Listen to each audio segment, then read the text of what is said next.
أن القرار 2756 الذي ربما تقدمت به الولايات المتحدة الأمريكية ومشروع قرار قدمته الولايات المتحدة الأمريكية، ونلمس من خلاله الانحياز الفاضح والمفضوح إلى مخططات وأجندات المخزن المغربي الذي يحتل الصحراء الغربية. الظروف الإنسانية المزرية التي يعيشها إخواننا في الأراضي المحتلة في الصحراء الغربية لها بالمستويات التي يجب أن تدق ناقوس الخطر. في هذا السياق بالنظر وبالرجوع إلى هذا الانحياز المفضوح لنظام المخزن من طرف الولايات المتحدة الأمريكية، كان حريا بمجلس الأمن الدولي أن يقف موقفا حياديا وموقف حكمة وعقل حيال ما يقع في الأراضي الصحراوية. أقول بأنها هي المرجعية الوحيدة، أولا لأنها هي الوحيدة التي تتفق مع القانون الدولي الذي يعتبر المؤطر الأصلي للنزاع تصفية الاستعمار في الصحراء الغربية بشكل حيادي من أجل أن ينفذ هو ومبعوثه الشخصي ولايتهما في الصحراء الغربية. هذه المجموعة تحولت إلى نادي مصغر بشكل أو بآخر من أجل خدمة أجندة الاحتلال. كنا الدكتور عمار صيغة أستاذ العلوم السياسية والعلاقات الدولية بالبلاطو. أهلا بك دكتور عمار صيغة. نتحدث حول هذه النقطة فيما يخص قرار مجلس الأمن تمديد عهدة أو تمديد التقني في ظل تمديد تقني لبعثة المينورسو في الصحراء الغربية. تطرق إلى نقطة مهمة سيد أبي بشراية البشير حول أن هذا التمديد هو تقني أكثر منه سياسي. طبعا بسم الله الرحمن الرحيم، تحية لك ولكل مشاهدي القناة ولضيفك الكريم. طبعا القرار 2756 الذي ربما تقدمت به الولايات المتحدة الأمريكية ومشروع قرار قدمته الولايات المتحدة الأمريكية، ونلمس من خلاله الانحياز الفاضح والمفضوح إلى مخططات وأجندات المخزن المغربي الذي يحتل الصحراء الغربية. كذلك هو بالنسبة لهذا القرار الذي يقضي بتمديد عمل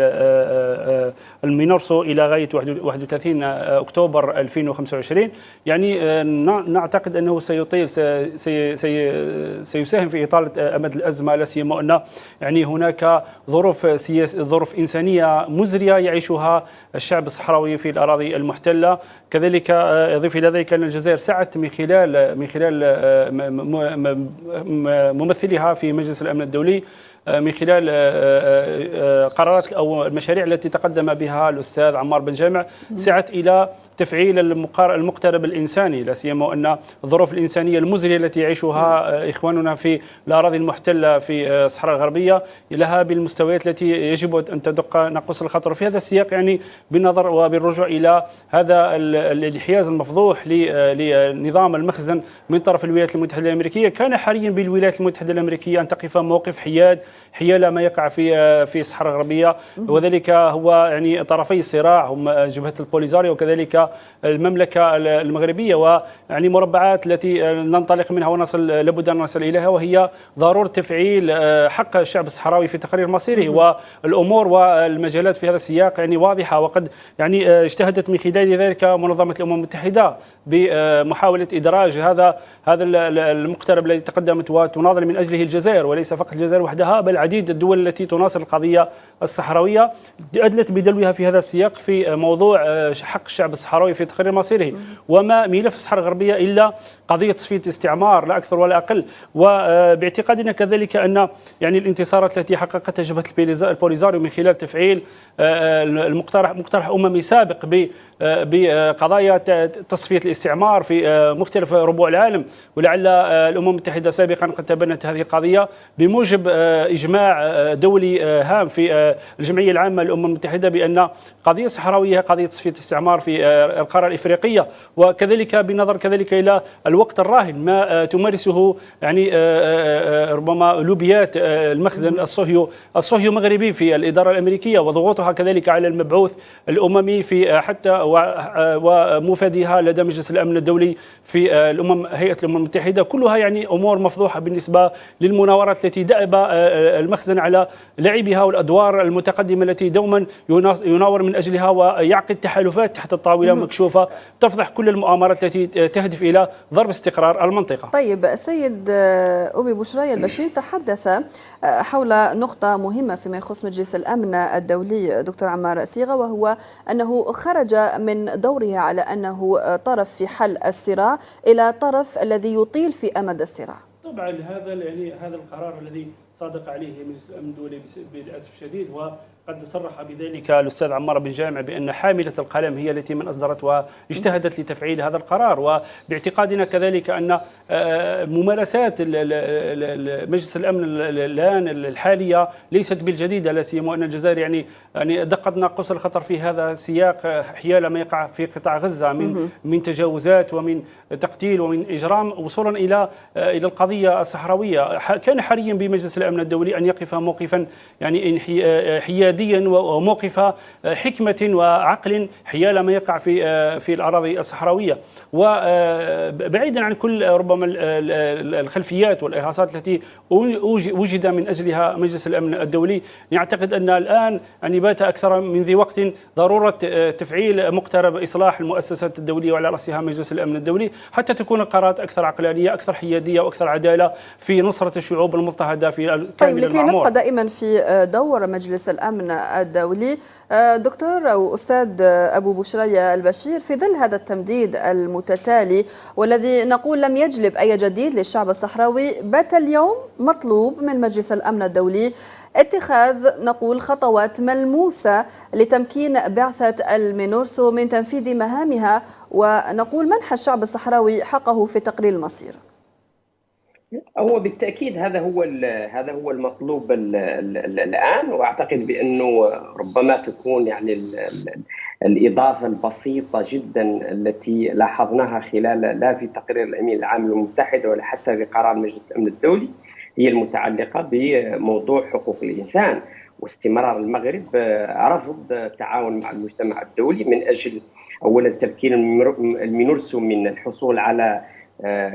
على صلاحية أو تفويض في هذا الصدد، ولكن حتى على مستوى البعثات التقنية التي يسيرها مجلس حقوق الإنسان للأمم التابع للأمم المتحدة إلى الإقليم، والتي توقفت منذ سنة 2015 إلى الآن بسبب الرفض المغربي. عفوا، نأمل بأنه يعني ما ورد في القرار وما ورد في تقرير الأمين العام في هذه النقطة الجزئية يتم احترامه. ولكن دعني أتوقف عن يعني كيف من الممكن لمجلس الأمن الدولي أن يعيد تفعيل مسار التسوية السياسية في الصحراء الغربية. ليس هناك من طريق على الإطلاق سوى العودة إلى مخطط التسوية، خطة التسوية الأصلية الأممية الإفريقية، والتي بالنسبة لنا تبقى هي المرجعية الوحيدة لحل النزاع في الصحراء الغربية. لأنه في مجلس الأمن الدولي يقول مثلا حل توافقي، حل واقعي، حل قابل للتطبيق. وفي اعتقادنا ان هذا الموضوع ينطبق تماما على استفتاء تقرير المصير وعلى خطة التسوية. لماذا نقول بأنها هي المرجعية الوحيدة؟ أولا لأنها هي الوحيدة التي تتفق مع القانون الدولي الذي يعتبر المؤطر الأصلي للنزاع في تصفية الاستعمار في الصحراء الغربية، خاصة اللائحة 15/14 وما يتعلق منها بحق الشعوب المستعمرة في تقرير المصير من خلال التعبير الحر عن إرادة الشعوب من خلال الاستفتاء. هذه النقطة الأولى. النقطة الثانية بالنسبة لنا هو الحل الوحيد المتفق عليه إلى حد الساعة ما بين طرفي النزاع، المملكة المغربية وجبهة البوليساريو، عوض يعني البحث عن توافق لن يحدث على الأرض على الإطلاق بسبب موقف التعنت المغربي. يجب العودة إلى الحل الذي كانت قد اتفقت عليه المملكة المغربية وجبهة البوليساريو، ألا وهو خطة التسوية الأصلية واستفتاء تقرير المصير. النقطة الثالثة بالنسبة لنا هذا هو الحل الوحيد القابل للتطبيق، لأنه يعني النقاط الإجرائية واضحة جدا يعني والتي تم الشروع في تطبيقها حتى سنة 1991. ويجب أن لا ننسى بأنه تقريبا في حدود 70% من جهود الأمم المتحدة بما فيها تحديد هوية الناخبين المؤهلين للتصويت بالاستفتاء تم إجراؤه خلال السنوات الماضية، وبقيت نسبة قليلة فقط يجب إعادة استئناف خطة التسوية لاستكمالها والتوجه مباشرة إلى استفتاء تقرير المصير، ولنترك صناديق الاقتراع وإرادة الشعب الصحراوي تكون هي الحكم وتكون هي الفيصل في تحديد الوضع النهائي للإقليم. هذه هي الرسالة التي يجب أن يعيها تمام الوعي مجلس الأمن الدولي، ويعرف بأنه إذا كان خياره على مواصلة تمديد النزاع وتأبيد النزاع بما في ذلك فتح المنطقة على يعني مستقبل مجهول، ذلك شيء. ولكن إذا كان خياره كما يدعي التسوية السلمية العادلة، فليس ثمة من طريق سوى العودة إلى الاتفاق الأصلي ألا وهو خطة التسوية الأممية الإفريقية. طيب سيد أوبي بوشرية البشير، كممثل لجبهة البوليزاريو، جبهة بوليزاريو أيضا رحبت بقرار مجلس الأمن بتمديد مهام بعثة المينورسو لسنة إضافية من خلال بيان لها، لكن لاحظنا في المقابل استنكرت نفوذ بعض الأعضاء المؤثرين بمجلس الأمن ومنعه من اتخاذ تدابير نقول عملية لتمكين البعثة من تنفيذ الكامل لولايتها على النحو المحدد. أعتقد بأنه هناك حديث عام داخل المجتمع الدولي عن ضرورة إصلاح منظومة الأمم المتحدة، وبأنها يعني منظومة جائرة ولم تعد لم تعد تجيب عن التحديات الحالية، وبأنها تنتمي إلى ترتيبات ما بعد الحرب العالمية الثانية، وهناك عالم جديد ومتجدد. الأمم المتحدة يجب أن يتم إصلاحها بما يتناسب مع التحديات الجديدة. ولكن لعل موضوع الصحراء الغربية وكيفية إدارة مجلس الأمن الدولي تحديدا لموضوع الصحراء الغربية لعله يكون أفضل النقاط العملية لمباشرة هذا الإصلاح، لأنه مجلس الأمن الدولي للأسف الشديد تم في إطار هذا المسعى لتأبيد النزاع إطالته إلى أجل غير محدود، تم إنشاء ما يسمى بأصدقاء الصحراء الغربية داخل مجلس الأمن الدولي، والذي ترأسها الولايات المتحدة، وبطبيعة الحال بعضوية الأعضاء الخمسة ما عدا الصين التي تحل محلها إسبانيا التي هي القوة المديرة للإقليم في الصحراء الغربية إلى حد الساعة. هذه المجموعة، وبدلا من أن تساعد الأمين العام للأمم المتحدة بشكل موضوعي وبشكل حيادي من أجل أن ينفذ هو ومبعوثه الشخصي ولايتهما في الصحراء الغربية، هذه المجموعة تحولت إلى نادي مصغر بشكل أو بآخر من أجل خدمة أجندة الاحتلال. وحتى الولايات المتحدة الأمريكية وهي حامل القلم فيما يتعلق بصياغة القرارات، نلاحظ بأنه بعد كل عملية تصويت هناك امتناعات عن التصويت، هناك رفض الدخول في عملية التصويت كقرارات الاحتجاج على الطريقة اللا ديمقراطية التي يتم من خلالها تقديم مسودات القرار. وبالتالي فإنه لابد إطلاق عملية التسوية بما يمكن من حل النزاع على المستوى السياسي، ولكن أيضا حل الإشكاليات المترتبة عنه على المستوى الإنساني وعلى المستوى الحقوقي. لا بد من إعادة النظر في الميكانيزمات داخل مجلس الأمن الدولي التي يتم من خلالها المصادقة على قرارات مجلس الأمن الدولي. طيب نبقى دائما الحديث على دور مجلس الأمن. فقط أعرج إلى دكتور عمار صيغة. تحدث الضيف أوبي بوشرية البشير على ضرورة إصلاح منظومة المجلس الأمن، وذكر أيضا أن هناك أطراف تحاول التأثير على القضية خدمة لأجندة المحتل. طبعا هناك تحالفات تعقد بالنسبة لهذه القضية طويلة الأمد، على الرغم من أنه حتى نعود قليلا إلى الوراء منذ العام 1991 وهو تاريخ تأسيس بعثة أو مينورسو، والتي كانت مهمتها الإشراف على تنظيم استفتاء في الصحراء الغربية، وذلك باتفاق بين المملكة المغربية وكذلك جبهة تحرير الساقية الحمراء ووادي الذهب البوليزاريو. وفي هذا السياق نعتقد أن كل ربما المسارات التاريخية التي عرفتها القضية الصحراوية ووصولا إلى الوقت الراهن، نعتقد أن هناك تطورات خطيرة نحو أفق مجهول، خاصة وأن هذا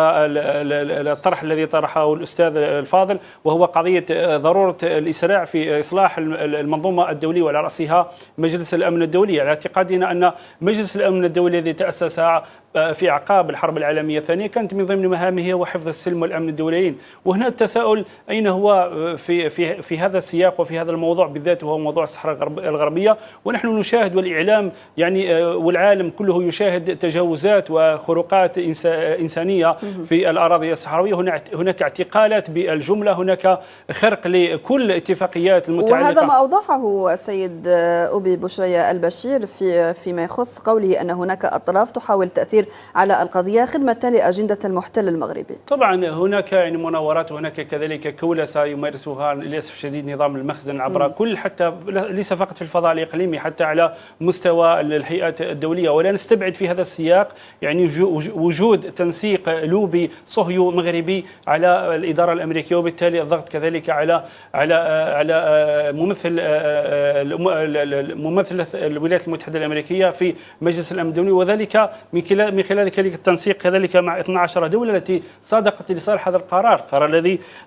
سبق وأن ذكرناه هو 2756 الذي قامت باقتراحه الولايات المتحدة الأمريكية وتم التصويت عليه بالإجماع، على الرغم من أن الجزائر قبل التصويت على هذا القرار قد تقدمت بجملة من التعديلات على مستوى هذا القرار. القرار يهدف إلى تمديد عمل المينورسو، وبالنظر إلى البيان الذي أصدرته جبهة البوليزاريو، فهناك ارتياح لدى جبهة البوليزاريو التي يعني نعتقد حسب هذا القرار أو هذا البيان أنها يعني تريد وتفضل تمديد، وذلك من أجل ربح المزيد من الوقت والنضال